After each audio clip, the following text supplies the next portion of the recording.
Welcome to This Explainer. Today, we're jumping right in to dissect a really fascinating deployment strategy for a highly specific app called the Skill Card Creator. By tracing the digital footprint of the Juiced Up channel, we're going to unpack exactly how modern creators are literally bypassing traditional app stores entirely.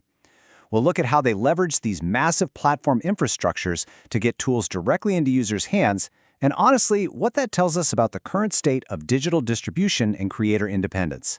Let's get into it. Part 1. The Skill Card Creator. So, the primary objective we're looking at here is deploying this specific application to an end user. But to really grasp why this matters, you've got to think about the traditional gauntlet of launching an app, right? Usually, deploying software means dealing with App Store reviews, totally arbitrary rejections, a hefty 30% revenue cut, cross-platform compatibility headaches, and literally weeks of waiting around. It is a logistical nightmare for independent creators. So, when a creator builds a hyper-specific utility like the Skill Card Creator, going through those legacy gatekeepers like Apple or Google Play is just massive overkill. And that brings us to the core logistical question. How do we actually deploy this thing efficiently? Like, how do we bypass those walled gardens entirely? Well, the answer lies in a single URL. But this isn't your standard website landing page, it's actually an execution command. What we're analyzing here is the raw deployment mechanic of Google's AppSheet platform.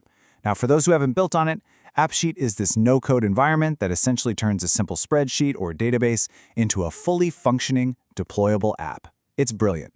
This specific alphanumeric string you see acts as a direct, unmediated bridge. It sidesteps the App Store completely, pulling the software's backend directly to the end user's device in real time.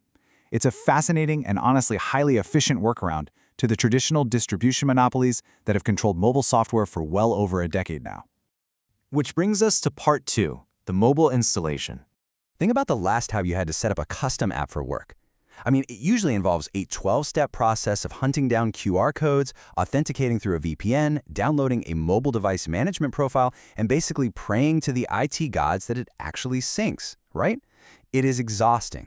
Now contrast that with this deployment strategy. Step 1, access a mobile device. Step 2, click the shortcut link. That is the entire installation process. The psychology here is absolutely crucial for creators.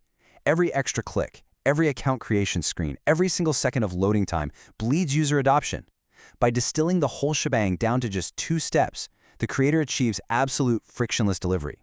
The tool is just there, instantly ready to use, capitalizing entirely on the user's initial moment of intent.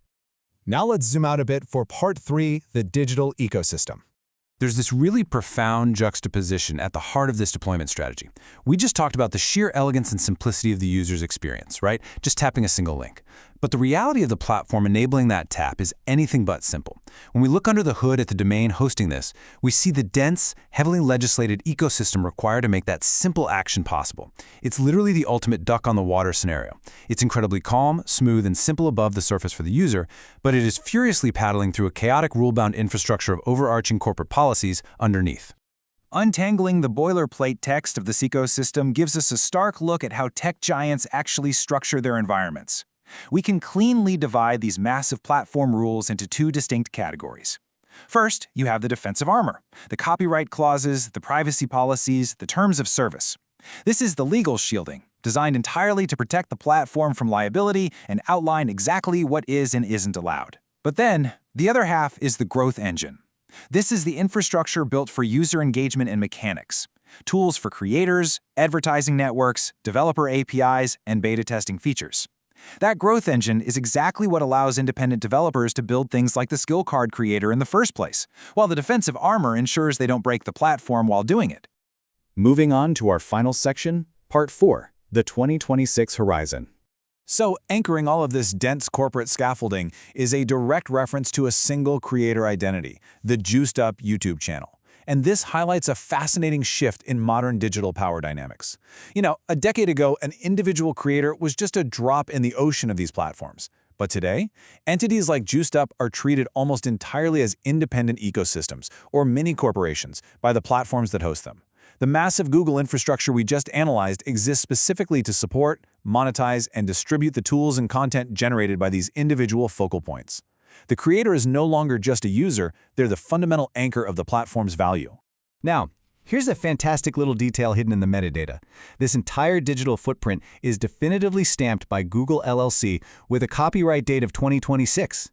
You just have to appreciate the sheer corporate presumption of already claiming legal ownership of the future, right? Unless Google has quietly invented time travel, this is actually a standard, yet very revealing legal maneuver. Companies frequently forward-date copyrights on dynamic platforms or long-term software deployments. It's a clever way to anticipate the lifespan of the terms of service and ensure ongoing protection without needing an engineering team to go in and update the boilerplate across millions of pages every single January 1st. It's just a practical reality of managing platforms at a global scale. As we wrap up this explainer, this forward-looking timestamp leaves us with a really compelling question to ponder. What will the digital landscape and the deployment of hyper-specific tools like the Skill Card Creator actually look like as we fully navigate this 2026 ecosystem? Because the underlying theme we've uncovered today is tension. It's the constant push and pull between wanting absolute, frictionless simplicity for the end user and managing the incredibly complex, heavily legislated back end required to make that simplicity possible. How that balance evolves is absolutely going to define the next era of digital creation. Thanks so much for joining me as we unpack the strategy behind these digital artifacts.